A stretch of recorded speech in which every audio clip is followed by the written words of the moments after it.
بسم اللہ الرحمن الرحیم۔ السلام علیکم ناظرین۔ آج ہم آپ کو ایک ایسی دعا جو کہ سید الاستغفار ہے اس کے بارے میں بتانے جا رہے ہیں کہ بخاری شریف میں آیا ہے کہ جو شخص یقین کے ساتھ صبح کے وقت سید الاستغفار پڑھ لے اور اسی دن شام سے پہلے فوت ہوئے تو جنت میں جائے گا، اور جو شخص شام کے وقت سید الاستغفار پڑھ لے اگر اسی رات فوت ہو جائے تو سیدھا جنت میں جائے گا۔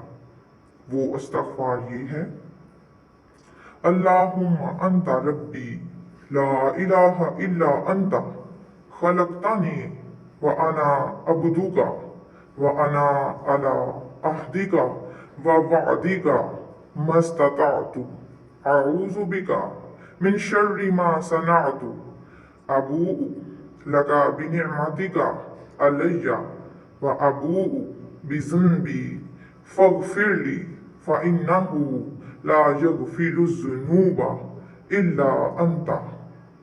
شکریہ۔